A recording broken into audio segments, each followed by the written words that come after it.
হ্যাঁ ঠিক আছে, ওকে।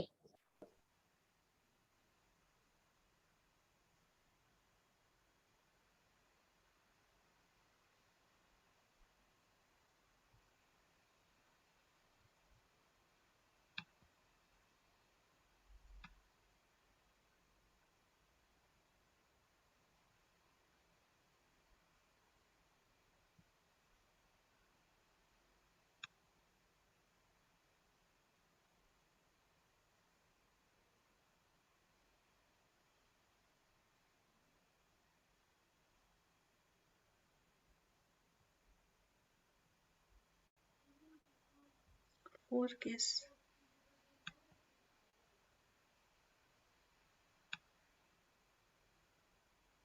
Is it showing? Can't make out.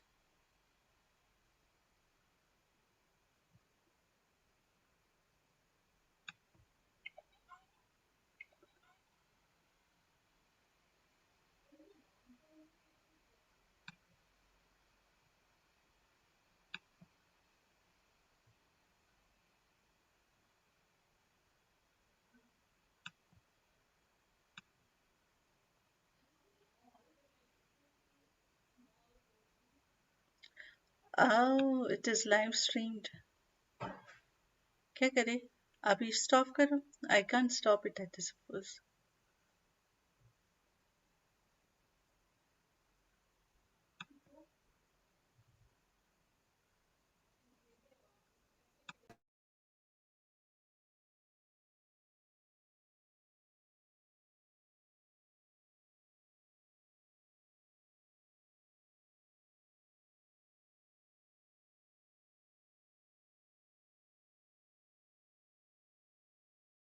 It is getting simultaneously live streamed on Twitter.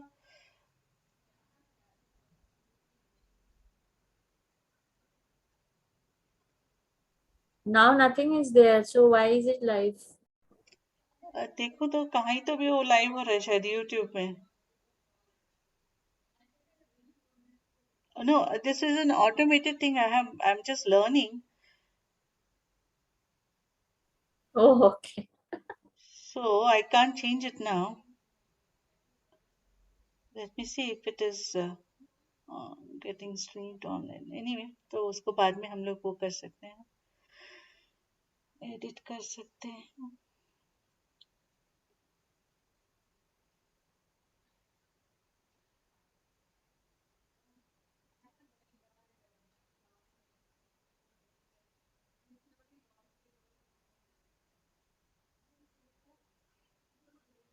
Yes, yes, it is live on Rotary Connect.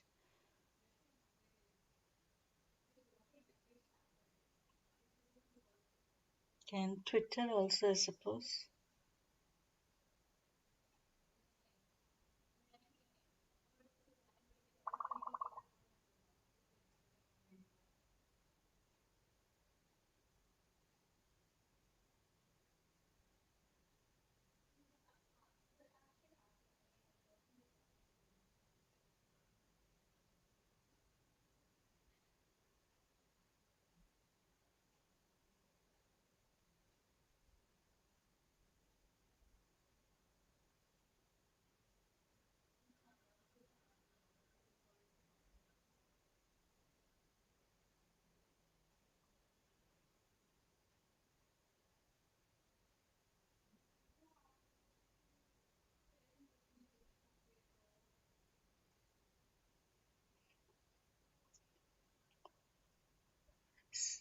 So how many students are there in this school, Sharmishta? There were 25 when I last time went. So Hmm. now 10 students have already joined the main school. 10 Okay. students already, 10 dropouts are already groomed enough and they have joined the main school. Hmm, So hmm, stay 10 students still left, 5 का पता नहीं. hmm, Or because last time she told me 25. hmm. So and then she has also started the Anganwadi, Okay. and which is like she could not manage extra space, तो उधर ही side में she has started. and so that is on. And she has also opened, I think, another center. Another center means there is another slum which is a little bit far away from the current place. So there again, the one of the teachers who is teaching here also is teaching in that school, and a set of these dropout children are there over there. And so those children are being groomed now. So right now she has two centers. And so what she said is that she has already spoken to some organization apparently Okay. regarding the funds. Mm-hmm. So if that is happening, fine, she will let me know. Mm-hmm. Or even if that does not happen, she will let me know. If she Acha. does not need the funds, she will let me know, because I told her I will be working on that proposal. Huh, huh. And the toys and games she has already managed, Okay, okay, so okay. she does not need. And I'm so sure even keeping them may be a challenge for them. Not too many things if you give. keeping them in, sorry. No, no, no. Too many stuff if you give. So, Yes, yes, so that is why huh. I have told her that if she tells me she needs, then only I'll go ahead. Okay na. So That makes that is sense. what. So otherwise no point na working on it. Correct, correct, So correct. that is point one. Point two is that वो actually old age home ka photos he has not yet sent. I have already sent him a reminder for sending. So It's because he such. said he will send, he will email. Huh. So he did not let me take any photo, right? Acha, acha, acha, acha. So I have to wait only. Mm-hmm. Yesterday he actually checked the quality of the mask. Oh, By wearing one of the mask, he opened one of the mask and wore. I said, sir, the quality is fine. I have checked. huh. These are also made by Women, this huh. special women who are, like not Rural from very women. well-to-do families. So Yeah. these are done by them so that they can earn something. Who who Um, who who tested it? the secretary with Oh, whom okay, I am okay. Yeah, yeah, interacting. yeah. No, no, Okay. they are very good. Even the Yeah. So cloth that is used. he said, I think, then he said, okay, okay, जो भी मिलेगा. Yeah, so yeah, that's all. And so regarding that thing, he said, I want you to, like speed it up, speed the process. I said, sir, I am already doing it. और फिर कितना करेंगे?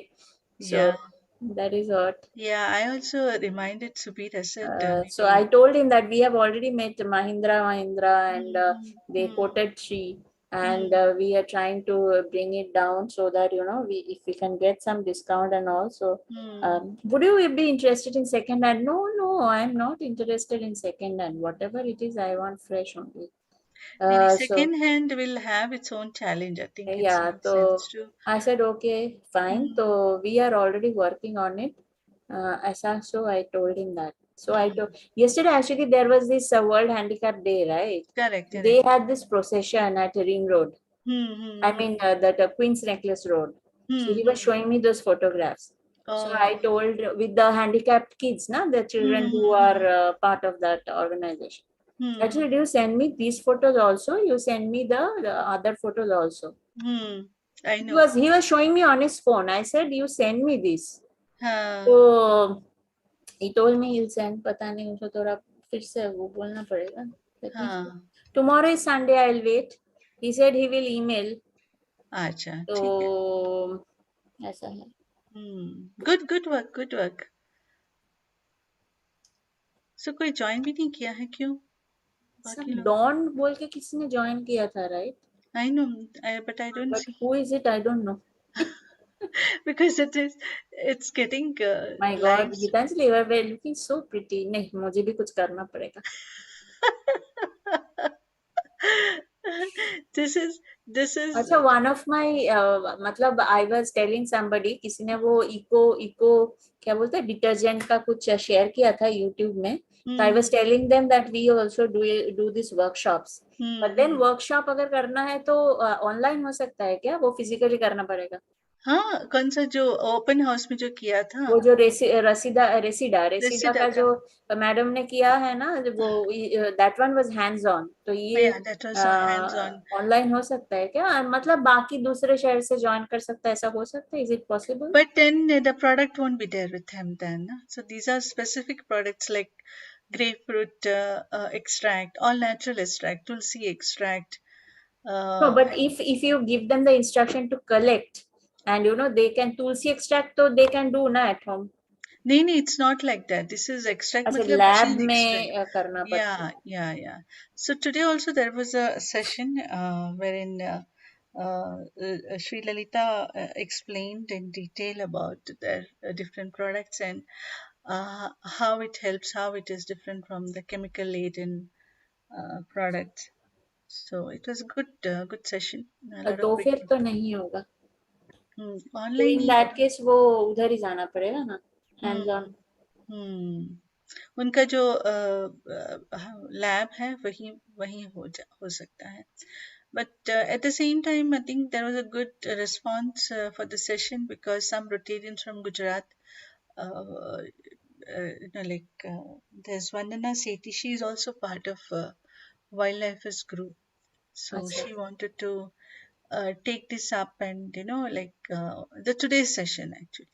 So हाँ। wherein there was nothing to make, but like more about the products and what are the advantages of using them, why we should use them. Hmm. So she wanted Lalita to take the session in Gujarat. Hmm.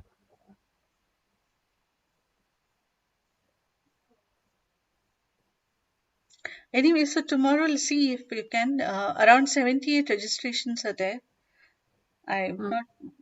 This was in the morning. I'm sure now अच्छा, more. Good number of registration, हाँ। Yeah, yeah, yeah. Because we 78 is like 100 only, because बाकी जो, अच्छा, without registration तो entry नहीं होगा, right? ना ना हो सकता है, ऐसे कुछ नहीं है. But if registration है तो then if there are students, we need to give them the certificate, right? अच्छा अच्छा, okay. तो ये बात. So Prakriti said that she is joining. What's the time? हाँ, उसको शायद थोड़ा 2-3 मिनट लेट हो सकता है, तो she told me. Hmm. Yeah, and Shutapa, I think she is already on some other this thing, तो उसको भी 2-3 मिनट लेट हो सकता है। Hmm. That is what she said. Hmm. 2-3 minutes is okay, मतलब 7:15 का 7:20 should be fine. But But then no one else has joined. right, that's what.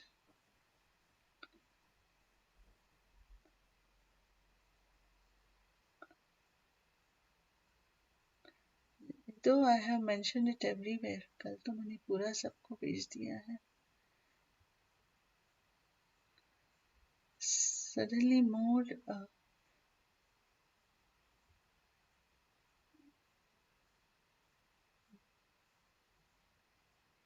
Oh, we are both of us are on live.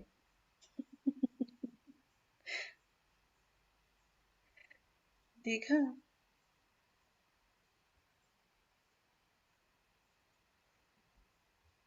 Janaki is also having a session. Okay.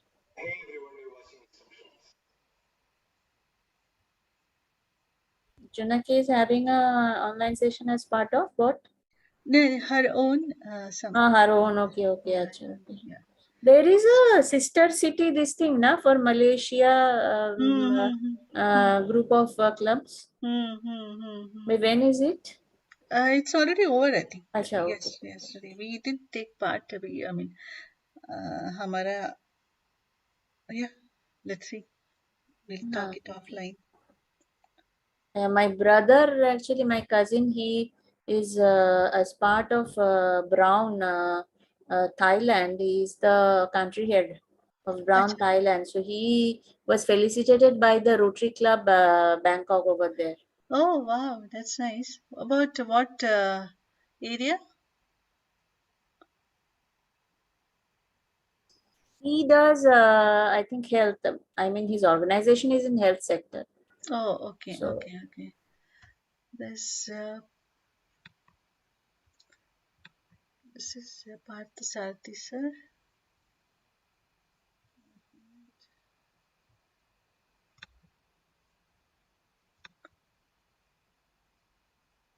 Hello, Partha Sarthi, sir. Yeah, good evening. How are you? I'm fine. Good evening. I thought I'm late. No. Both are Prakriti as well as the guest. They are all, both are in some other. I mean, their session is just getting over, I believe. Just give me a few minutes. I'll come back. Yeah, sure. Okay.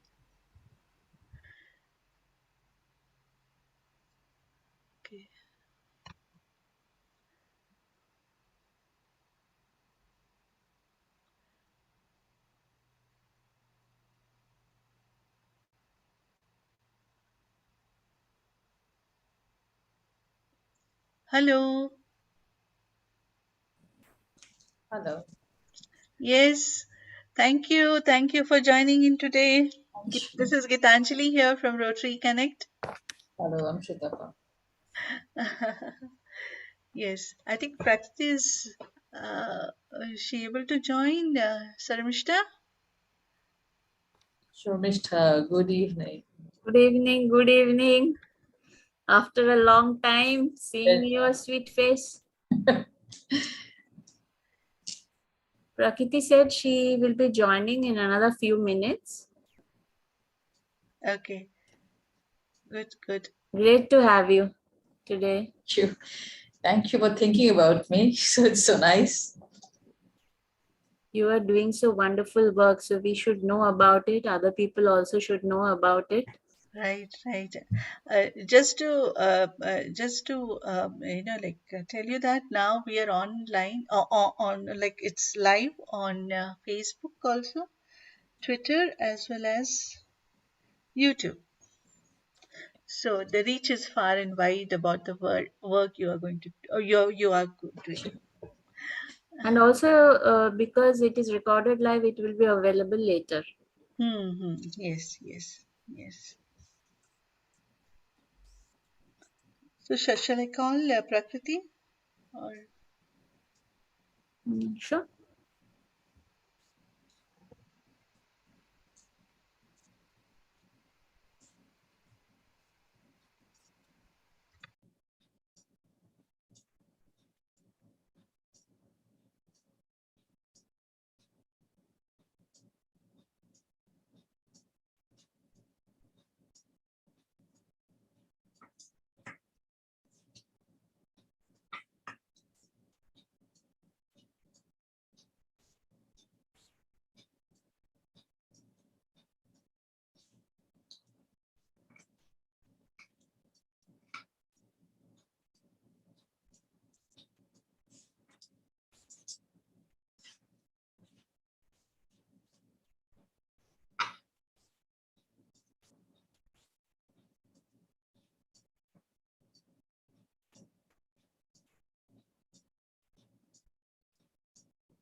it's ringing, Sharmishta.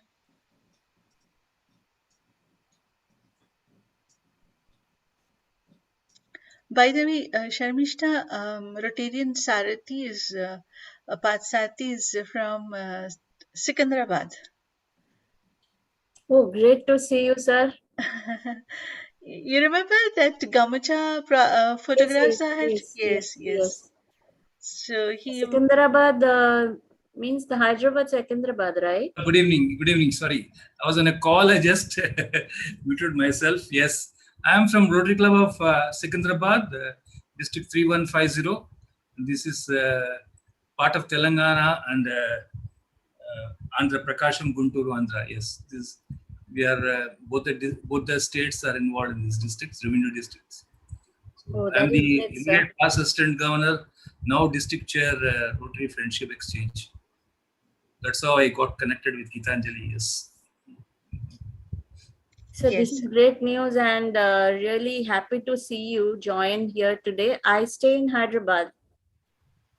You stay in Hyderabad. Acha, Yes. nice to know you. Where do you stay? Yes, sir. I stay near Sun City. Near? Sun City. Okay, Sun City. Yeah, Sun City. So It's too far from the main city, I think, right? yes. It's really good to get connected to a club based out of Hyderabad, because I don't know anyone from any of the Rotary clubs in Hyderabad. So it is really great. So I'm very happy. It's Yeah. a small world. We'll get to meet to the Gitanjali now.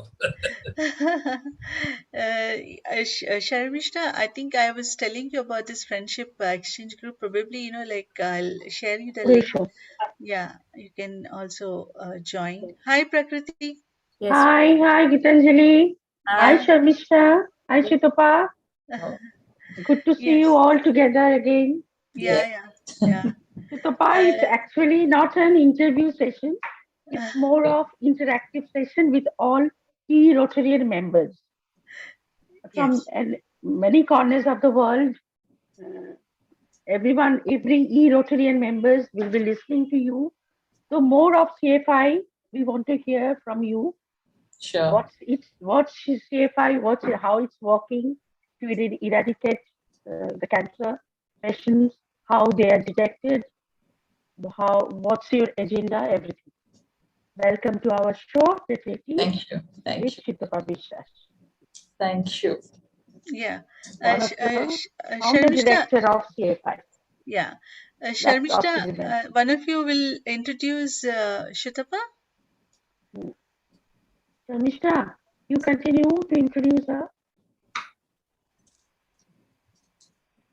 Okay. Pleasure. Give me a few moments.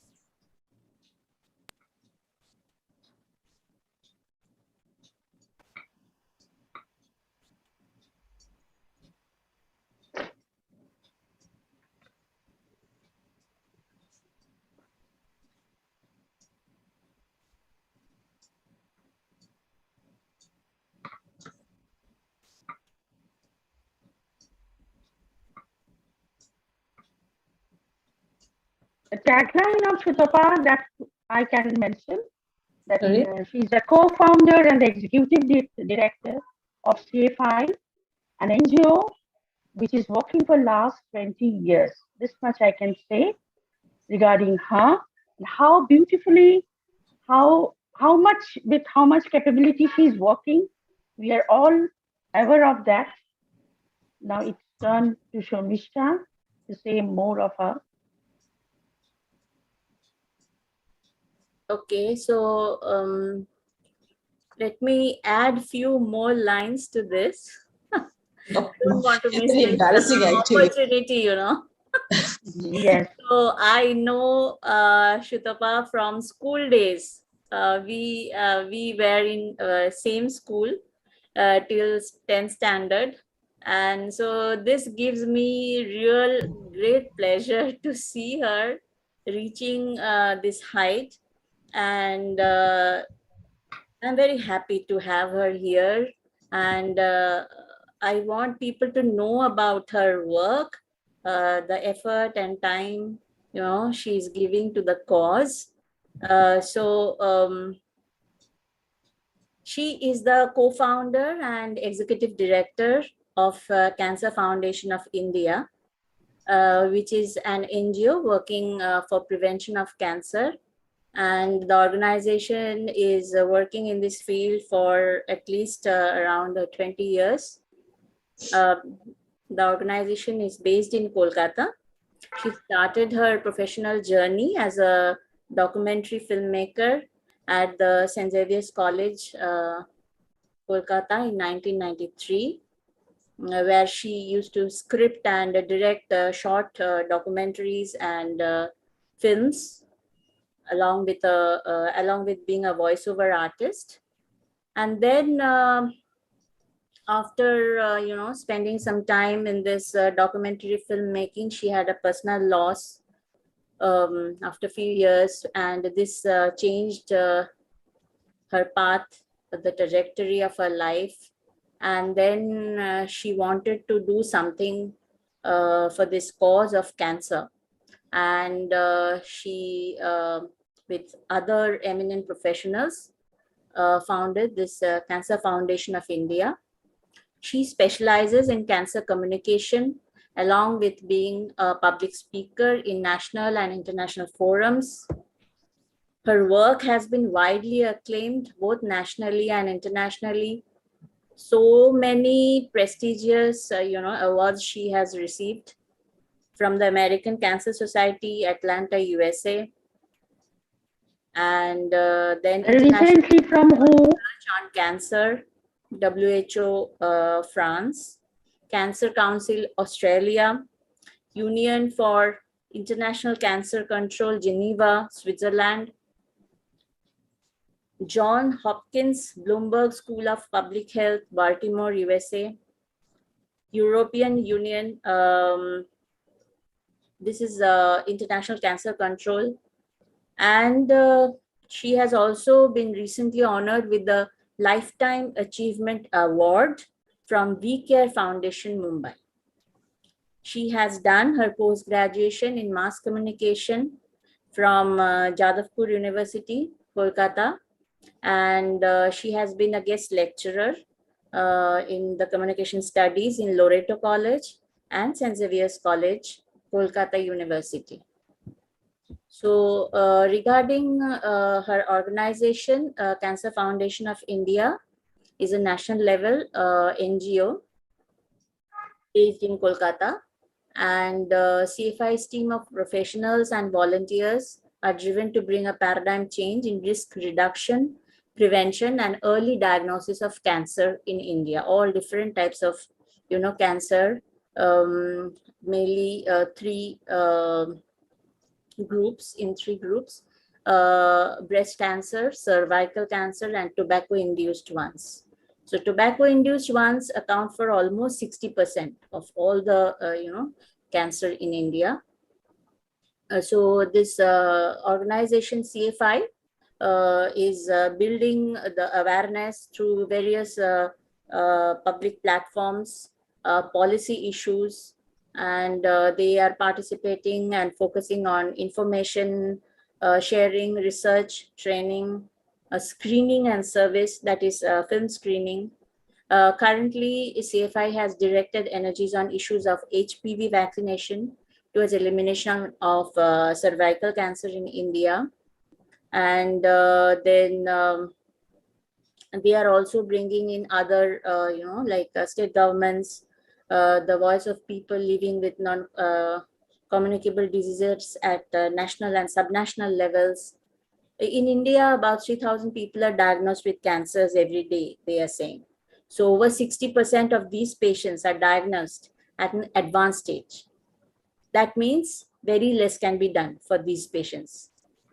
So it's a continuous process, I think. So let us hear more from her. And viewers, please be ready with your questions. So at the end of her talk, you can put your own questions. So over to you, Prakriti. Thank you. Thank you. Thanks a lot. Sutapa, from being a documentary film director and scriptwriter and a voiceover, how much challenging now to you on this new field? Altogether a new field as a CFI director, how much it was challenging then? Well, thank you very much. First of all, I think it's a little to have school friends introduce you with a long list of things that has been done. But it's heartening also to see that, you have friends who think of you, and public platforms that take you and the work is taken forward. Thanks to Prakriti and Shormishta for that. And thanks to Rotary for the platform. Thank you so much. As you said that, it is a completely different world. I think there is no connection between the two, if you think of it that way. When I started in 2002, we think of doing it in 2001, and I had people almost laughing around me and saying, what's wrong with you? Because I was in a job that was my first and my last job in St. Xavier's College, and we were making films for almost 9 years. And I had, at that point of time, national awards, and they said that, what's wrong with you? You have a stable career. It's a central government job. You have a secure job. You have a pensionable job. Now you're getting into something the organization does not exist at all. So, naturally, everybody was kind of discouraging, of course, because they loved me. And then many in the fraternity of cancer, they felt that, what would a filmmaker talk, about cancer? You're not a doctor, you're not a scientist. How would you talk about cancer? So naturally, I have a lot of people, literally standing next to me and making fun or mocking the idea of a filmmaker wanting to work on cancer prevention. So having said that, that's the dark part of it. But on the other side, there were a lot of people who believed that we could do it. One was, of course, on that year, the World Cancer Report was released. And that report, the first opening paragraph was, we have enough science that has been done. We need professional communicators to talk to the people about the science. And that was, I think, very, very encouraging for me that, okay, wow, there's someone who is thinking communication. And of course, my founder, Professor Maqsood Siddiqui, with whom I started, he was the director of the Cancer Hospital in Calcutta.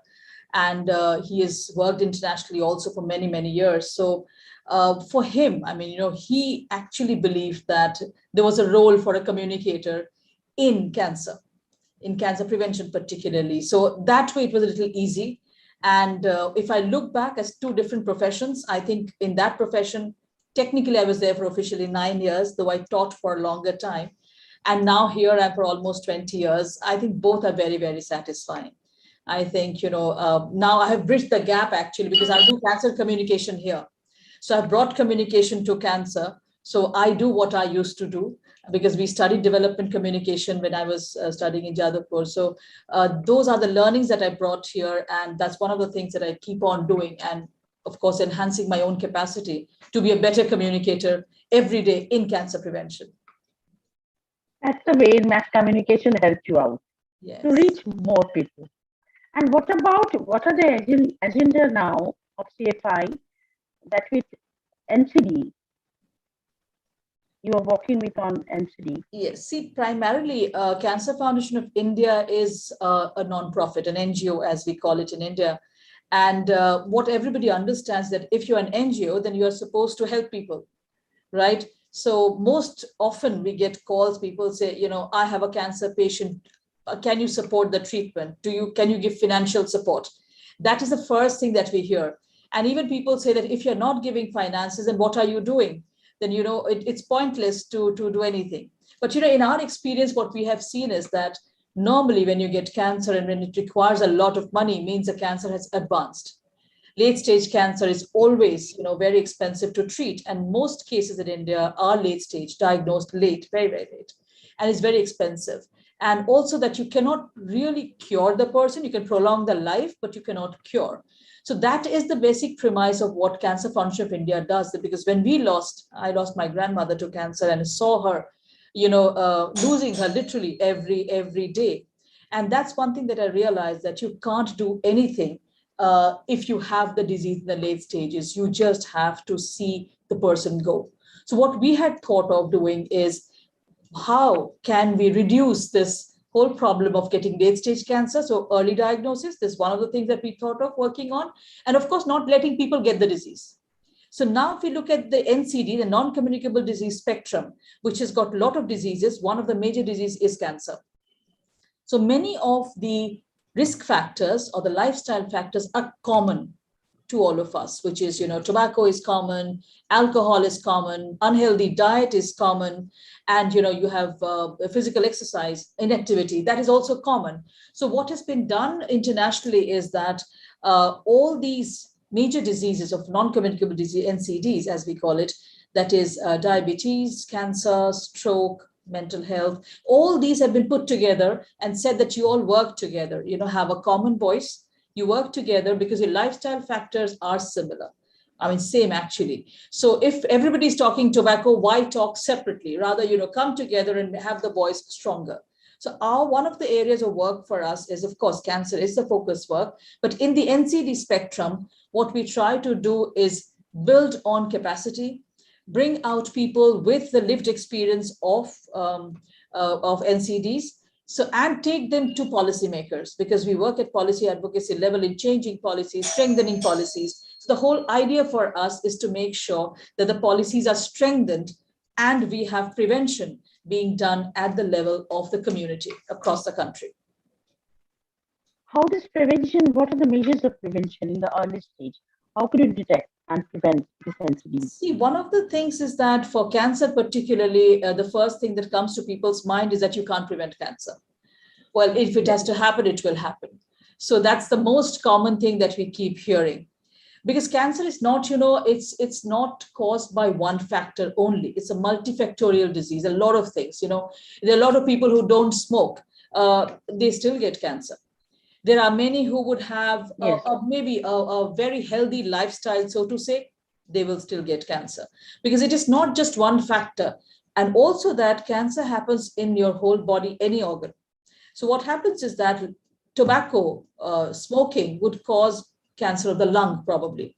It would not cause, probably, directly linked to, can I just take this? I think this is emergency. I'm so sorry. No, it's okay. Take your time, take your time.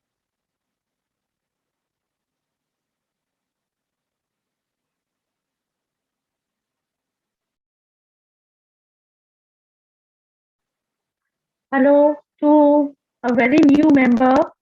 I'm not very familiar with you. Hello, sir. Welcome to my show, to our show. Basically, it's Rotary show. Hello, ma'am. I only contact the show. Hello.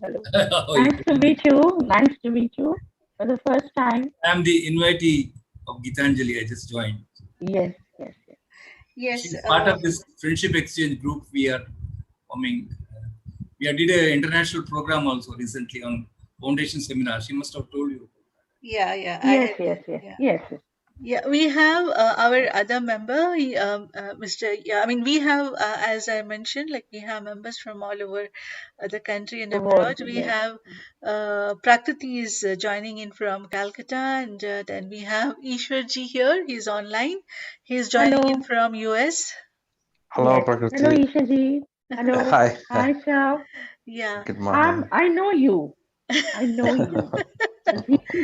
Actually, Ishwar Reddy, I'm very much familiar with him. Okay. Going back to Sutapa again. I'm sorry, my apologies. No. Yeah, sorry. Now, some common questions are there, Sutapa. Yes. Is cancer genetic? Not all. I mean, most are not.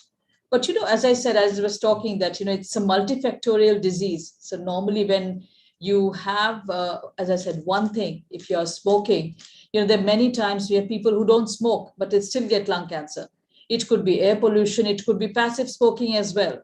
So, it is very difficult to pinpoint. So what everybody talks of, or what we talk of, is to reduce the factors that can be reduced. That, if you can do without using tobacco, please don't use it.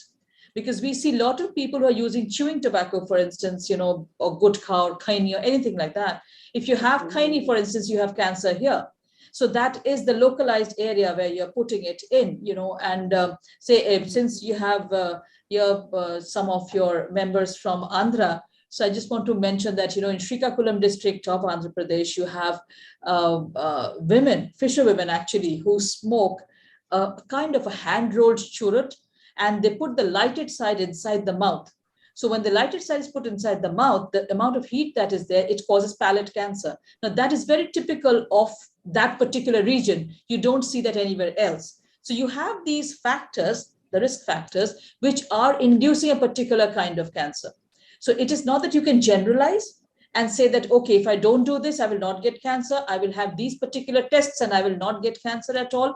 It's not that. One has to be mindful, of course, stay out of the risk factors, definitely, have a generally healthy lifestyle, and along with it are mindful of any change which is abnormal in the body. That's what we say. Anything which is not normal. It could be in the breast, it could be in the mouth, it could be anywhere. Many a times, or most of the times when you talk to many patients who come to the hospital, that why didn't you do anything about it? You have such a huge lump there on your breast, or maybe a maggot's there. what were you doing? And they said, we had been going to the doctor, but it's not that, the doctor didn't know either, or we were not very serious, because pain is a very late stage symptom of cancer. Normally for us, we always associate any kind of health issue with pain. Like if I have a pain and a discomfort, then only will I go to a doctor. But if I don't have a pain, I would sit with it, even if I have any kind of a symptom. Typically, this is what happens. So then we allow the disease to spread. That's the problem with cancer. Again, it starts at one point and spreads to the rest of the body. So that is the problem, that it starts at stage 1 and gradually increases to 1, 2, 3, 4. And by the time you are in 4, then it's serious. And that's when it's very, very expensive, almost impossible to treat. Almost impossible to treat. So that is the main challenge that we have. So for Cancer Foundation of India, the focus is either you don't let people get the disease, so you don't, have the lifestyle factors that cause the disease. And second is diagnose it early. And then there's a vaccine which can prevent one of the cancers, get vaccinated. So, this is precisely what we work on. How do you reach people to diagnosis on this first stage? What's the agenda of CFI? How to reach out to the people? See, it depends. Again, most of the NGOs who work with cancer prevention, first of all, you will not find NGOs working in cancer prevention in India. They work with a lot of cancer issues and do some bit of cancer prevention, but hardcore, only cancer prevention, yes, because it's very difficult to have funds for it. So simply said that, for us, it's extremely difficult to get funds. So it's always very difficult. That's why you don't have too many NGOs working. We need a larger force, of course, but it's not there.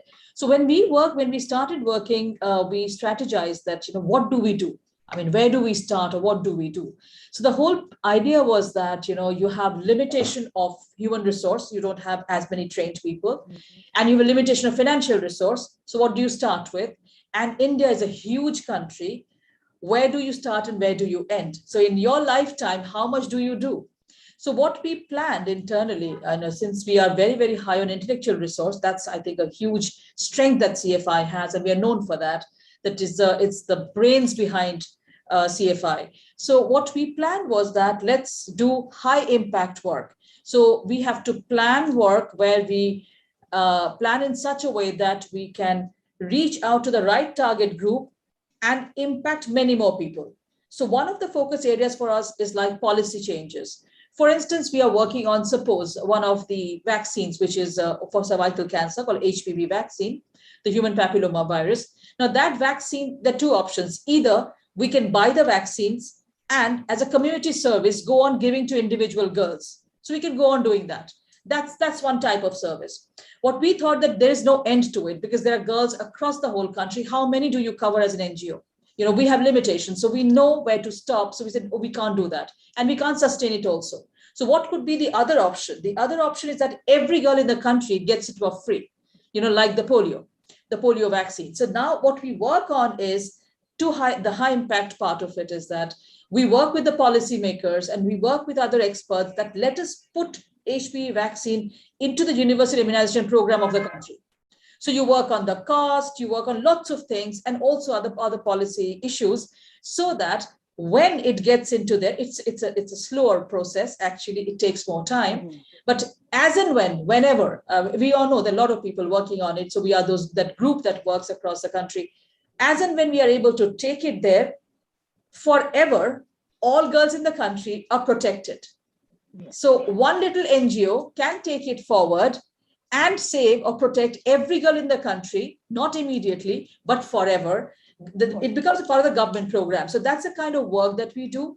At the other level, we work with the state governments to strengthen the programs that they have, because they have cancer programs, but they don't deliver it too well. That's not a priority always. So there are funds, there are guidelines, there are personnel available, but somewhere there are gaps. So what CFI does is identify those gaps with the governments and try and get the funds for it and work with them to strengthen the state government's program. Because what we have realized at small NGOs, we cannot run a parallel system. We cannot. So NGOs have a certain role to play. A, of course, is that we have the knowledge, so we can help them strengthen. Public health is always the work of the government, but we can't keep on blaming them. We have to work with them together. So that is what CFI does, I think. So we don't reach out to individual communities. We do some, but not as much, but more of a larger community where we are able to deliver more, as I said, high impact work, which stays on beyond us. That's what we look at. With all these procedures, must have many doctors who are with you besides CFI, must have many psychologists for your mental wellness. They are working with you from Calcutta or beyond. Yes, how there they are are. supporting this personnel, how they are supporting. See, one of the things that we have found is that, public health, our work is called public health. So it's cancer public health. If you've seen during the COVID times, there is one which is the clinical part of it, and the other part is the community part of it. So Cancer Foundation of India, the prevention, all this prevention and all this stuff is part of public health. So CFI works on cancer public health. Now, you don't have too many doctors working in cancer public health. There are very few. And also those who are in the hospitals, again, very few of them have the opportunity to, again, work with cancer public health. They are mostly treating patients, and there's so many patients.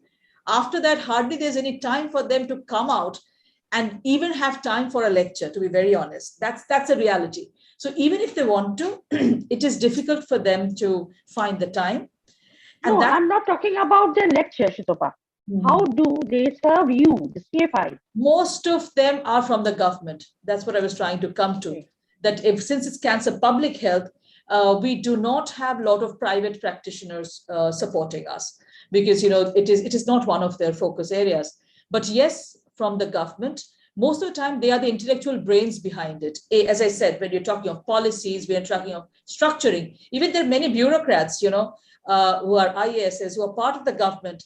They also help us a lot in structuring and even telling us what would be the best way to get out of any problem that is there. So most of the doctors and others are mainly consultants to us and volunteers, I would say. They're all volunteers available at any time to structure these programs, brainstorm, and take the work forward. Actually, they are into the propaganda and the agenda of CFI, they are not in direct connection with the patient. These doctors or psychologists? Not as much, because we haven't really started working on these kind of clinics. Couple of them are there. When we do these free cervical cancer clinics, then we have doctors coming in as part of that. We work on the community and they come in with the technical expertise of screening. So that's one thing that they do, but not on a regular basis. It is more of the theory part of it that they help with. And as and when required, we hire doctors. That's why we don't do too much of work. But professionals for the clinics, they are only for the community service. So they do provide service on cancer screening at the grassroots level. And when CFI is reaching to a very smaller community, smaller branch of community, as you said, as you mentioned earlier, then there should be any guideline for, you set some guideline for do's and don'ts. For the cancer patients on the first. Okay. As a guideline, did you mention like do's and don'ts? Do you set any guidelines for them? See, normally we don't work with cancer patients at all. Okay. That's one thing that has to be cleared upfront, that, we don't work with cancer patients, because once you get cancer, you get cancer. So that is one thing that we have kept out of the work that we do, the purview of our work. So we work before cancer and support after cancer. So primary focus is before cancer for us now, because that's where we felt that all the resource that we have, it would be better if we work on before cancer. So once you get the disease, we normally don't work with them. So that is one area. But after support is how? After support is mostly information as of now, because there are many. If we would want to expand, I mean, if we have the funds for it, we would expand to many of them need a psychological support, specialized counseling for cancer patients and caregivers, which is something which is very close to my heart. Wish I could do it sometime. And then, of course, many need prosthesis, because, if they lose their voice box, for instance, if they lose the breast, if they lose an arm, if they lose a limb, anything, So that's a prosthesis, artificial prosthesis, which is required for them, which is also one area that we would like to work on. What could be the most affordable or workable one that the women would need, for breast cancer, for instance. So there is a This huge prosthetic area. process is very expensive. It depends, not always. But what happens is that, a woman has to know what is available and where it is available. There would be maybe, quite a few available, but they might have access to the most expensive one. And then they decide maybe sometimes they don't want to get a surgery done because they just don't want that prosthesis. So the whole idea is that to show it to them, this is how it is. All these are available, affordable, can be used, and you can take it, get into a surgery. If you remove your breast, fine, get that done and get to the prosthesis, life goes on. So, somewhere a lot of that work is also there, which we haven't taken up as yet. But, at some point, I would really love to take it up. I don't know when. But the focus as of now is more on the other part of it, that is before cancer. We feel there's so much of work that needs to be done. So as I said, the team is very small. So we need to focus very clearly as to what is it that we want, because you can't do it forever. You have to plan. And as Dr. Siddiqui helps us all the time, what he says is that you just don't keep on doing something forever. You start thinking, is it working? If it's not working, change the course, modify, revisit all your work, and then you do a course correction and move on. So that is something that we keep on doing, every 1 year or 2 years almost.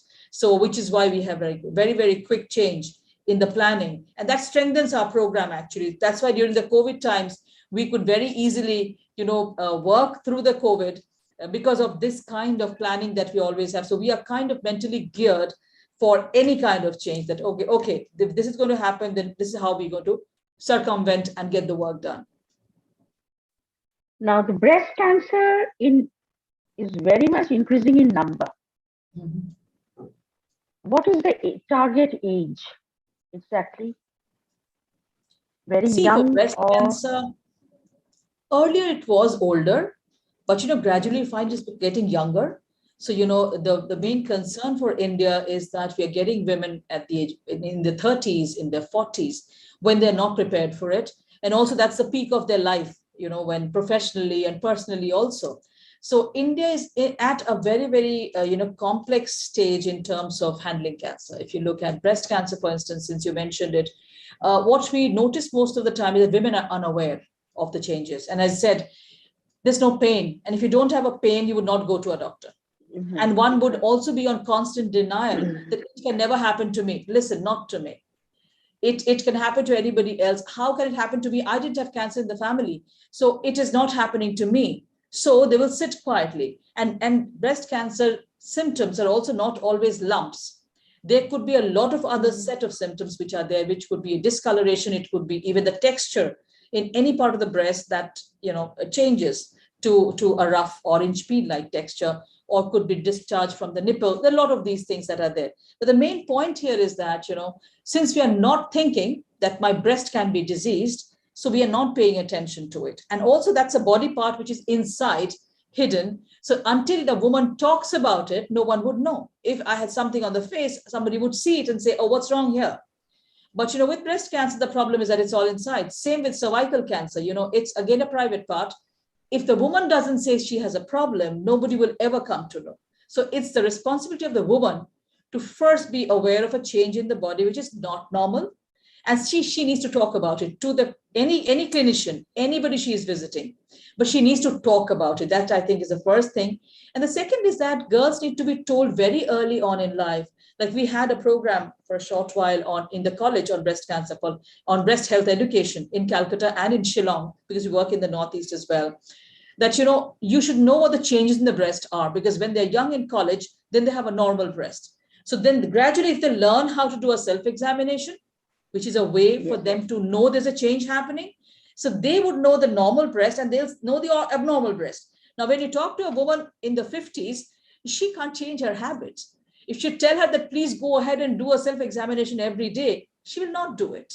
She will not do it. It doesn't scare her enough. So if you start early and you tell them, listen, it's just once a month, you do 10 minutes and that's it. Just keep an eye on the change. This is not a diagnostic test. This is just a way to know that something might be wrong. You go to a doctor. That's it. Just visit a doctor. Don't sit with it. That's the only thing that we tell them. So breast cancer is increasing. One reason is because of that. Of course, changing lifestyle. There's hormonal issues. So there are a lot of other complicated things that are there. But mainly, also there is a myth. I have done nothing wrong in my life, so I can't get cancer. This is typically an image that cancer has. Yeah, it's not just breast cancer. Typically, cancer has. Yes. Because if you see, always people are dying of cancer. I always say that, cancer death makes stories. If somebody has survived cancer, they need to come out and say, listen, I'm here for 30 years. I had cancer, got treated, and I'm fine. I don't have a problem. So people need to see more survivors. So I have this thought of, bringing in more and more long-term survivors. There are many. Say, for instance, a simple thing like the Amartya Sen, for instance, Professor Amartya Sen was diagnosed at the age of 18 when he was in Calcutta, and he got treated here. Now, he lived a full life. And so when you hear these stories, one would think, oh, great, that means I can survive. Because when you hear of celebrities, they mostly go abroad for treatment. So common people think, oh, listen, I can't go abroad, so I will die. So, but if you diagnose it early, it hardly costs you money. People take a chemo capsule and go to work. They go to office. You don't have to do intravenous even. So these are people need to know that it's that simple if it's diagnosed early. It doesn't cost you much money. So CFI's focus is to reduce also the cost. That an individual, we don't want people to sell off everything that they have and then die, because the family which is left behind just keeps on paying for the debt forever. So which is something that one of the focus that we have is that if you diagnose it early, the cost comes down, the treatment is easier, much, much easier, and the life is saved. So what more do you want? And these people have to come forward and share their stories. We need to hear more and more survivors saying that, oh, wow, I'm here and I'm leading a normal life. Yes, they have died because they diagnosed it late. Like Aditya Birla died of cancer at the age of 49. I mean, he had all the money in the world. So if the money could save a life from cancer, he would have been here. It's sad. It's very, very unfortunate, but it's the stage actually that matters. So we want people to come in early and, lead a normal life. Do you have any documentary film on these cancer survivors? Do you have any CFI documentary? Not too many. We intend to make more now because, when you're running an NGO, those of you who run organizations, that, mostly we have so much of load of administration that the creative part somehow takes a backseat. So I have been told many times to make films, but I intend to make films. I have made a few for WHO long back and for the University Grants Commission where I used to work. So I had a series which I have made there. But here I would want to make more for the YouTube, more for social media now so that people hear these stories. Also those who have quit tobacco, quitters also here are winners. In our case, we always say quitters are winners. And we want more and more quit stories to come forward. And, people should hear more and more that, yes, it's possible. And you can sustain that over a long period of time. And then you have good health. And survivor films, yes, I have not made much, but I would love to make more, as many as I can. If I have more survivors, if in the group, if there any survivor who has been there for a long time would want to share the story, please get in touch with Prakriti and she can get in touch with me. Gitanjali, can you hear us? You're there now? Yes. We can do for her. Right. We can do for her. Yes. That would be wonderful if you can across the country. Video on the survivors. It's a wonderful. Bring in as many. Yeah, it's a wonderful idea. Actually, help her out in doing CFI. Sutapa, we would love probably you, Prakriti and Sharmishta can get together. We can create this as a campaign itself, Sharmishta, and because we are part of so many forums, I'm sure there are many people, and if they can come forward and tell us their story, and which should inspire, a lot of people to take. We have many around us, in fact. Yeah. From our school also. Right. We have many around. Sure. That will be a wonderful project. Yeah. That would be fantastic. Doesn't cost anything, just that we have to reach out to those people, convince them to share their story.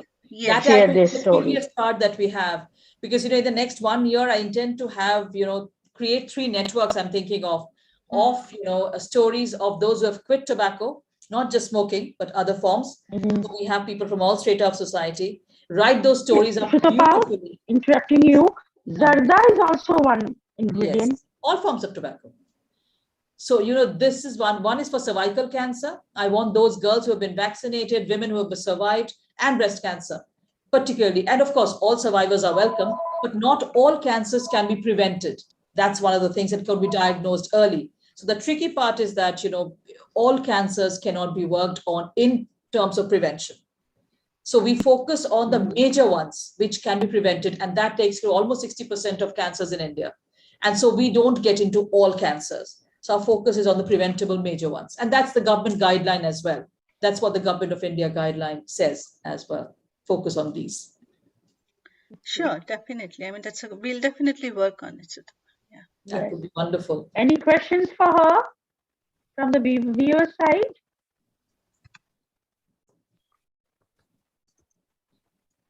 I think more questions will come in later once it sinks in. But one of the things that I want to, mention here while you're thinking of the questions is that, Rotary as an organization is focused on cervical cancer. In fact, in January, on the 5th of January, in fact, the International Inner Wheel is visiting Calcutta. And one of the focus for them is cervical cancer. Cancer Foundation of India is organizing a community level screening of 50 women in the city. So it's one of the areas of focus, and we would want that they take up, like they have taken up one point of time. Exactly, I was about to take up women in the country, because WHO has said the cervical cancer can be eliminated. That's the only cancer up for elimination. So there is a very, very clear roadmap and a strategy that has been given by WHO since last year. And so I think that, as Rotary have taken up, and they take up in bits and pieces, Rotary is doing for cervical cancer for quite a few years now. And it's one of the focus areas. So maybe, we can come together and think of building more on it, building in with more ideas. At least we can think of survivors to start with, look for more and more cervical cancer survivors and make them, write stories, write blogs, put it up on the social media. Right. We keep on, pushing it as much as possible. It could just short opinion pieces, whatever they want to write. Let them just talk of their stories, different aspects of it. Mothers talking of what they want to do for their daughters, whichever way that they can. The whole idea is that create a momentum. And from this end, with those who have been affected, that listen, something has to be done. You please, have screening for all girls, women, and have vaccination for all girls. So this, I think, as a drive, Rotary, I think, is the right organization, the platform to take it up. Sure, definitely. I mean, we are a small club, but as you said, we are a small. I mean, you are a small NGO, but doing wonderful work, and I think everything starts from that first step, and I'm sure we will go along together. One more thing I wanted to know, Sutapa, how much this vaccine will cost? One vaccine? At the moment, if you're taking individually, per dose of the vaccine costs around 2,500. Okay. If you are younger, a girl is younger between 9 and 14, they take 2 doses. If they are like plus 14 till about 18, you go for 3 doses. But the younger, the better. It's around 9 and 10. If one can give 2 doses, that's better. But when the government rolls out, the cost really comes down. Yes. Absolutely, it's in bulk. So that cost is going to be, as of now, what we have negotiated with the manufacturers comes down to almost 700 rupees. So, which is, again, these are all imported. Now, India is coming up with its own vaccine from the Serum Institute, which has done the Covishield. And because of the Covishield, our vaccine got delayed. So the HPV vaccine was supposed to be released. All the trials have been done to be released by 2022. But now we see that all facilities are now just churning out Covishield. So we are pushed back. And I believe that it will be sometime in 23 or 24. So that is... well, not a very happy thing, but then again, it will happen sometime. The cost will come down. The whole point is the moment the Indian vaccine comes up and there's more demand generated, the cost will come down. And that, I think, is going to be great. And there's enough scientific evidence also to see that 1 dose also works. So one of the studies that we work with WHO. So initially the vaccine was for 3 doses. So when we started, it was 3 doses. So we worked, WHO study is continuing since 2009, and we are part of that study as well. The results said, no, 2-dose works equally well if the girls are younger. Now the study results of our study says that 1 dose also works. So it has been published in Lancet last month. So 1 dose in early stage, in early age. But that will take a little more time. So it is just an evidence from the sample that we are working on. But once we do it at a larger level, then it would be a recommendation from WHO in some time, not now. I think it take about a year. But scientifically, they find that the antibody levels are similar. So, if it is 1 dose, again, the cost comes down. The child doesn't have to go twice. You do it 1 time. And also that you do it at 1 dose, the cost comes down. And if the Indian vaccine comes in slashing the price, that's great. Like hepatitis B. Hep vac was expensive at some point of time. The price started coming down. So we are looking at all those things happening in the future and protecting all the girls in the country. Yeah. Does menstrual cup, is it really helpful to prevent cervical cancer? I have no comment on that. I'm not a person to comment on that, really. So maybe gynecologist can give you a better view on that. Have you ever worked on that? Not really. There's so many other things to work on. We have not reached that point. There are a lot of issues to work on, actually. So might be somebody else working, but that's not our area. We are primarily at the moment working on HPV vaccination in a big way. Sutapa, you never thought, has CFI thought of, like how Gates Foundation is, like helping a lot for Rotary, they are one of the biggest contributors. So how about getting in touch with them for these We can, depends. Like the vaccine study that we do with WHO, it's funded by the Gates Foundation since 2009. So which is not directly to us, but they do it to the International Agency for Research on Cancer, IARC, which is the cancer research arm of WHO based in Lyon. So they are the ones who receive the funds from Gates Foundation, and that is directed to all the 10 centers across the country. It's a multi-centric study across the country with aims and all in it. So we are all part of the vaccine group, as we always call ourselves, that we are the early vaccinators, in 2009, when it was recognized by the government of India that we could vaccinate. So that study started in 2009, and we are following up all the girls. Like CFI has 1,000 girls vaccinated in Sikkim and Mizoram.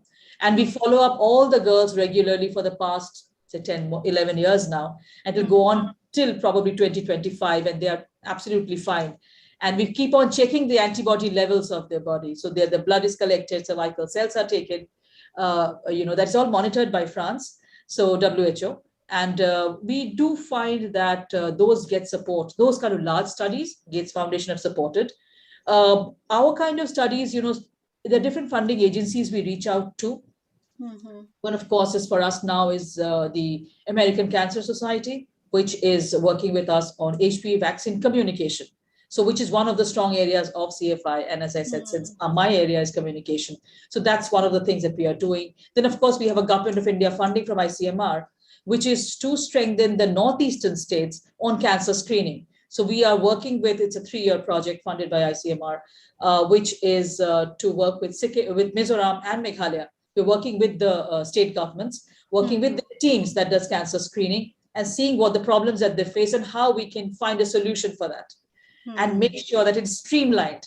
So we reach out to funding agencies, but on specific programs. So we cannot do everything. As I said, we are low on human resource, good quality human resource. So that's a huge challenge that we have. So we cannot take up a lot of programs. A lot of ideas are there. I mean, every day I get ideas, but then you can't translate all the ideas. So you need to shape it up. When you go to foundations like the Gates Foundation or any such group or the Clinton Initiative, we have all the friends around because, we are all working in the same sector. So, but we can't really develop a project of that scale if you don't have good professionals working. So because I can only take this much. So that's why I take this. So sometime if I have good professionals working, would love to work and do more. There's so much more that needs to be done. True. Anyway, it is wonderful. Which wonderful one is listening going which one is spreading faster, the cervical or the breast cancer in women? Well, it's going kind of parallelly. there are two different reasons of why it is growing. Breast cancer is going up in the urban areas mostly, and also with the changing lifestyle of women, with again, delayed childbirth or no childbirth at all. It's a hormonal thing. And with the cervical cancer, one arm was mainly from the rural areas, because they would get married early and have early childbirth. So there was kind of a bit of a problem there. But now what we are finding, that there's going to be an explosion of cervical cancer. Why we are talking of vaccination is because in the urban areas, the sexual pattern is changing. There is, a very early initiation of sex life, because there's a virus implicated which travels from the boys to the girls. But the boys don't get the cancer, but the girls get it. So the problem is that when you are having a sexual debut very early, then your body is not set to fight that particular virus. So you are more prone to the infection. Now, the infection is not causing cancer at the age of maybe 12 or 13. It shows up after 10, 15 years when you reach adulthood. So as India is seeing a change in pattern, sexual pattern in younger people, there is a chance of an explosion of cervical cancer in the future. That's why WHO has come up with all these strategies that across the world, it's not just India, across the world is the same thing. So we need to vaccinate the girls to minimize the chance. We would not say that you can completely not get cervical cancer, but of course, minimize to a large extent. So as of now, people can buy it off the shelf, go to the pediatrician or gynecologist and get their daughters vaccinated, or we wait for some time when it becomes part of the government program and every girl in the country gets for free. That's a dream that I have now, and many of us, I'm not, yes, of course, all fingers crossed, actually. That's what I would like, as an NGO. It would be very satisfying for me to see. It's a very quiet work. No one knows what we do. But there's, right before this program, why it was delayed by 15 minutes was I was in another national conference where we had a session on this, and on cervical cancer elimination. It's a national conference, large one happening. And we were talking of these things, and that's why the delay. And there's a need for everyone to come together. Okay, not just gynecologists, everyone. That's what we were talking on, that everybody has a role to play. So we, as communicators, have a role to play in this as well. Is this the reason you are stressing on northeast of India? The sexual change of life? 2 reasons. One is that if you look at the cancer registry, which is the list of cancers happening in the country released by the government of India, the highest cancer is in Mizoram. So way back in 2004-05, when we kind of started, we found that, as I said, that we can't solve every problem. So then we said, where are the cancers? So when we were looking at the cancer landscape, and gradually we have seen just not come down. So what we felt is that one of the work that CFI has as a focus area is capacity building. So we don't do capacity building blues on individuals. So we said that, okay, let's do the capacity building of the government doctors for cervical cancer. So that's how we started. At least they can take care of themselves. We don't need to do much. We just need to strengthen them. So that is how we started in 2005. For me, it was very, very challenging to start off. But over the years, we have realized that the cancers are not coming down. It's just changing the pattern. It is something is coming down, something else is going up. So there are some gaps that are happening. So we continue to work with Mizoram. As I said, it's the highest cancer in the country, cancer incidence in India. Meghalaya, very, very high. What type of cancer? Mostly different. Again, it's cervical breast, of course, that's common, tobacco related, stomach, because of the food habits. And the tobacco type is also very different, not exactly what we have, but there's a lot of traditional tobacco forms and also the tobacco forms that are going from here, which is like, gutkhas and kainis and all those. And then they have very, very porous border, international border. So you have a lot of, smuggled tobacco coming in, mostly smoking.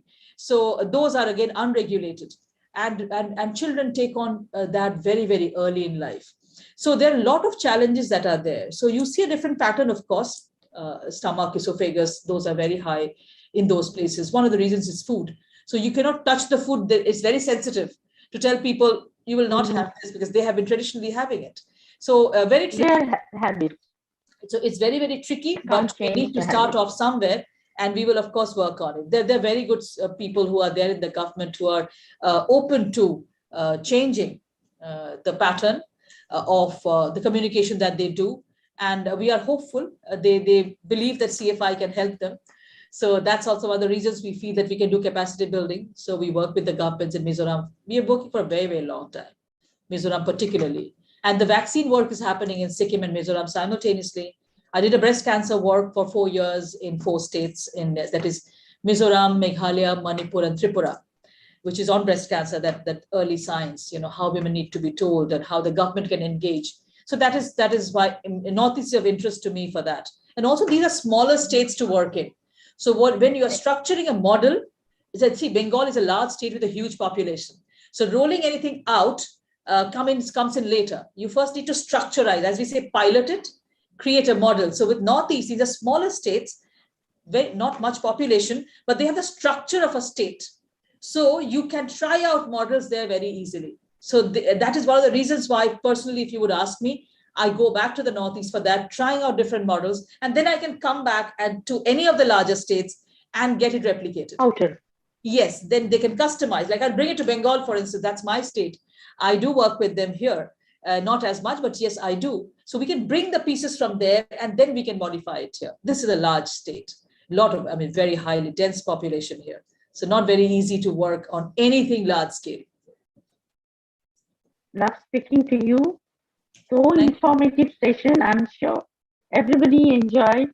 I hope hearing so. her very much. Very Let us much. learn a lot. Anjali, One question I have, Yes. one question is, so I know it's a great work that you're doing with, so question is about I know the policy that you are trying to make with the, a change at the policy level, which is a bigger impact and greater impact.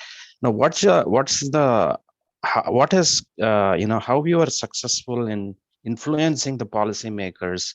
What are the lessons learned from your side, from your organization? What works in terms of influencing policymakers and what doesn't work? Because we are at the same, at our own club, Rotary Club, we are trying to do the same thing. We don't want to, just fund for treatments or fund directly, but we want to go to the root cause and at a higher impact level, which is a policy, which is a great thing. That's exactly what we also want to do. But really, we don't know how to approach that and make a difference.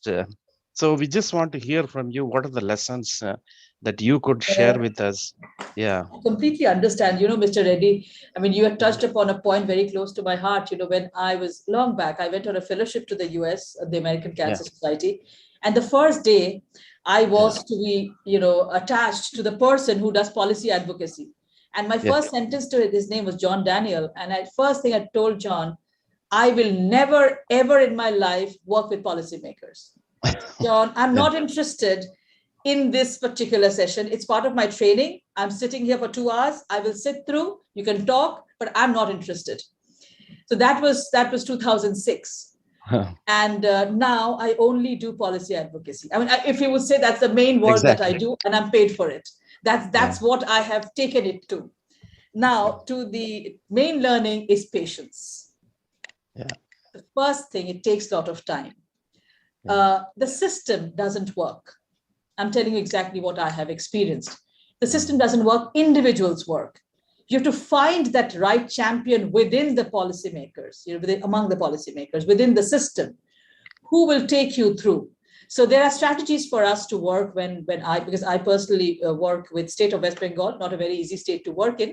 I do, and Northeast, of course, and national level, not as much. There are other players who work at the national level. We feed it. Them information. But what I see mostly is that when you work at the level of the state, they have to see your commitment as well.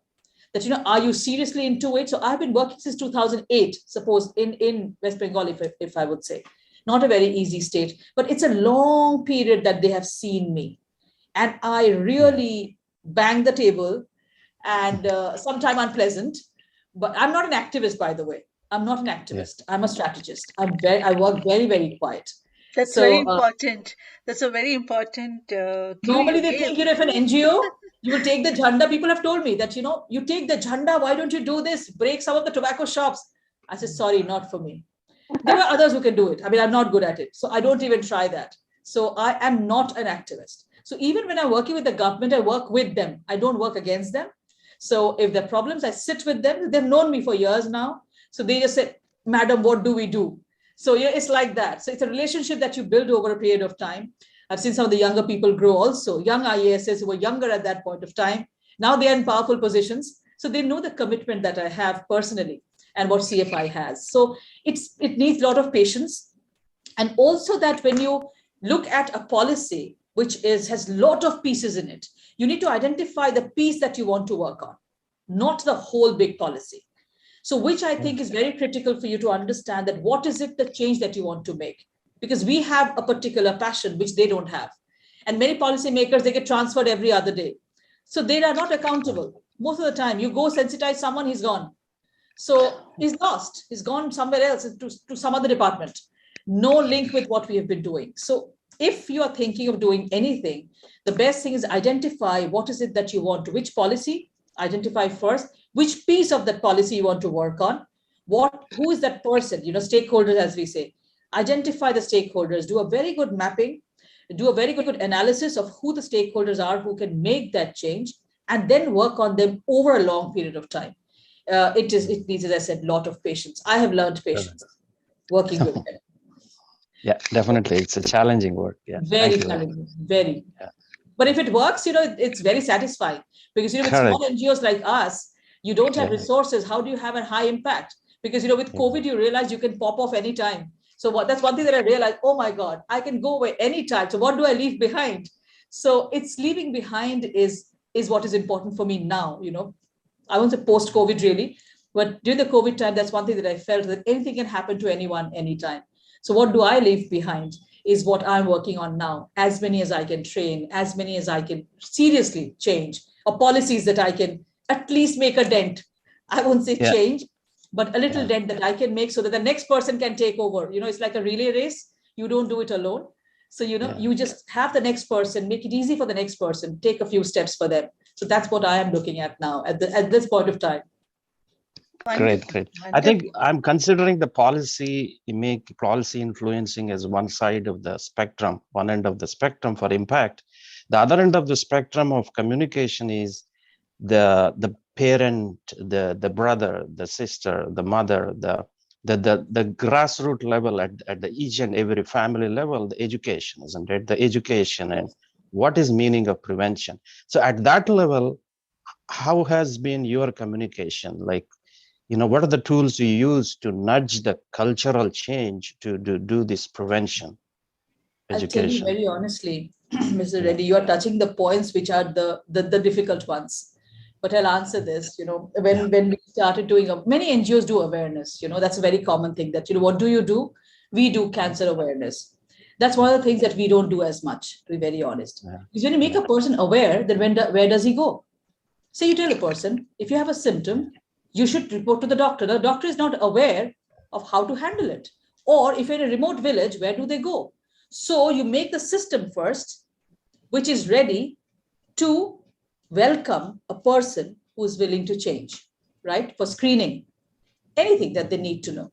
Many a times we find many patients who have early symptoms, like there are symptoms of TB and lung cancer are similar, tuberculosis and lung cancer.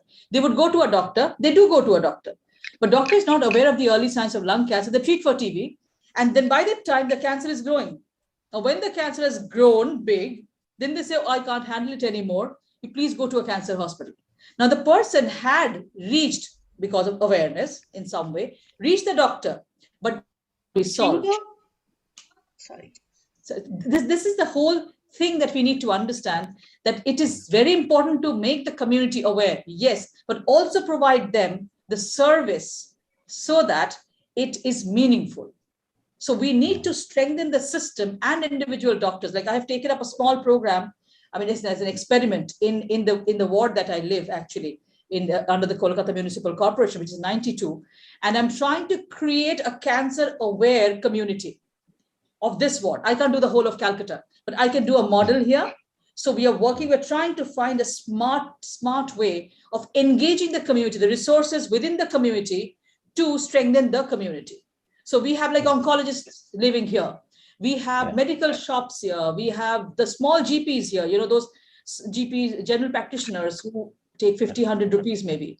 Train them on the early signs that don't do trial and error. If you have a problem, please let them go.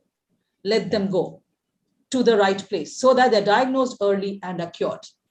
So community planning is very, very different. So we have failed in places, things have worked, sometimes things have not worked, but it's very, very tricky. I mean, you've picked the right point, and I'm trying to find a modular structure. As I said, I'm doing it for a year now to start off, from this year, the coming year till 7th of November, from 7th November to 7th November, which is our 20th year actually, and see if I can reach anywhere. I have other researchers with me, and we are all trying to experiment. If it works out, then it can be replicated as an urban model, because we don't have a very good urban model. So I'm trying to, let me see if I can do it. It's very challenging. So, many people so are the saying other not question, to the other question I had was, so a lot of medical doctors, we are assuming that they know everything. So what I find is that many of the doctors are not uniformly informed about the cancer prevention.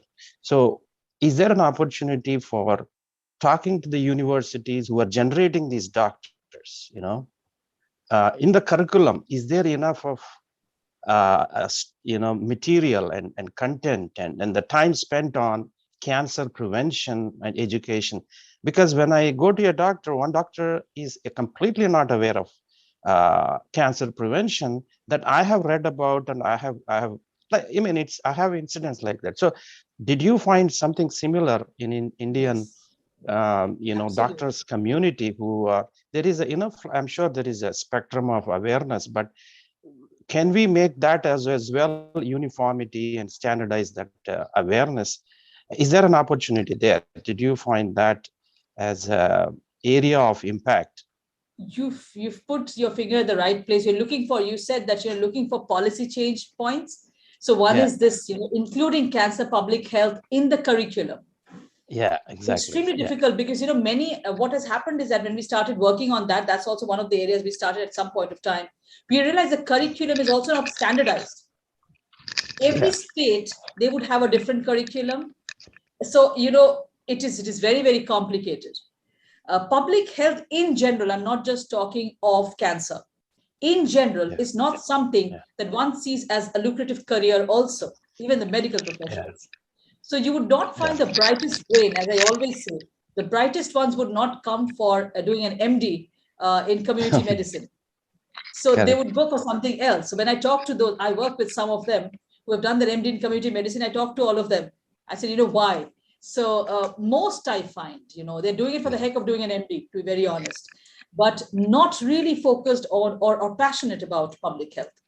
Because they haven't really understood. It's a very creative sector to work in, it's an evolving thing. So I find it fun. I find it fun to work, but not many find think like me. So there aren't too many, but we should have a good workforce. We must have to take it forward. It would happen hopefully sometime, but definitely. not now. Yeah. Thank you very much. Yeah, thanks for those responses. Thanks, Mr. Reddy, also from my side. Any other questions coming up for her? Any other point to discuss? Madam Sarathi here. Yes, sir. Thank you very much. It's wonderful, amazing that I only hope Geetanjali could have had a multi-district seminar on this, because we can still have it, sir. We can plan it one more session. Sutapa has to probably repeat everything again. I don't mind. We'll not. She's a communication expert. I'm sure she won't mind. Wonderful. I tell you, one of the best sessions I could listen to. Only 8 people are here. I would have wondered if I could get about 5 to 8 districts, about 100 people. Awareness among Rotarians themselves is the need of the hour. Forget about the I think from here it spreads to the other people.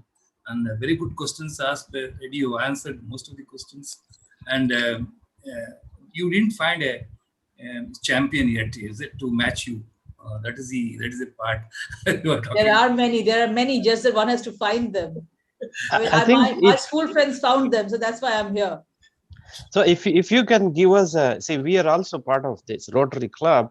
If you can give us a playbook of communication on this subject, awareness, and then we could sort of replicate whatever has been successful. So that playbook we could just pass it on to all the Rotary clubs and make a bigger impact in terms of communication at a ground level. Absolutely. Yeah. There are many available already, so which I can share. But at the but you know, as we were talking, if we can think of taking up these survivor stories, which could be easy since you have a network. See, the strength that Rotary has is the network. And which is, if we can put that to use and bring in positive stories of real people, common people, not celebrities, but you know, real people who've got their disease diagnosed early and lead a normal life. You know, not like at home and under medication. I would want those who are working. People need to see them. That they'll say, "Oh wow, I see this person here, and the person had cancer like 20 years ago." So, you know, I want to have powerful statements from them. You know, the other day I was interviewing one of the survivors. I've known her for a long time. The first opening sentence that she said when I was interviewing her, she said, "You know, I've forgotten how many years or when I got it. I don't remember the date." I said, "When did you get cancer?" She said, "I don't remember the date." I said, "That's such a powerful statement. It's been so many years ago. She doesn't even recall that when it happened." So that's what I want, that, you know, you just forget about it. You just go on with your life and it doesn't bother you at all. So you can create a network, and that I think would be a great thing to start with. And actually, so we can use that. And I look for more. There are more available, the playbooks on different aspects. So that will be wonderful. We can really work on it, as Ishwarji mentioned, especially our club. Yeah. Yes, please do. That is something that I would take back with me, and that I think is going to be the best part of spending this time with you, that, you know, we can work together on something constructive. Sure. Thank you. We will work together. Yeah, and Rotarian Parthasarathy, if you can take the lead and organize a multi-district, you know, like webinar, that will be wonderful. We'll definitely support you. We'll be one of the partner clubs if you want. We'll support you. You're going to anchor it. You're going to host it. Sure. What we have done regarding, you know, regarding this foundation seminar, Rotary Foundation seminar, somebody has come forward to host it. You can host it, and I can find you the co-host clubs across the South India, probably. Sure. Because so we can have a good number. Let the awareness come, and let her find the champions within Rotary itself. Sure. Those who can spread the message. I would just add 4th of February is World Cancer Day. So if you're interested, you can pick that as the date. Wonderful. Yes. So that is, you have ample time to work on a couple of months.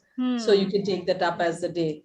Yeah, thanks for suggesting that. Yeah, that we makes would probably make it an international, if you don't mind, Sutapa. I think it is a problem all over the world, right? There are champions, but we need more champions in India. Look for more. No, I'm talking about this seminar. This seminar can be absolutely. We may invite completely, depends on their interest, of course, but we would definitely do a one pan-India seminar within the Rotary district. More than happy to have done a couple of their Gita. This club can take the initiative, give it to them to take the initiative, probably find co-host clubs so that we have more listeners and they can spread their awareness around. Wonderful listening to you. Thank you very much. Thank you. Thank you. Thank so you. much. Thank you. Thank you so much. To conclude, thank you for the opportunity. Every crossing fingers, every girl should get the vaccination. One day, it's your dream, it's our dream too. And you, in one line, you are a silent reformer. You should remember that like that. It's an ordinary person, but I enjoy this. We are proud of you. Yes, we are all proud of you as a school friend, as a friend, as a competitor, in every way. Thank you.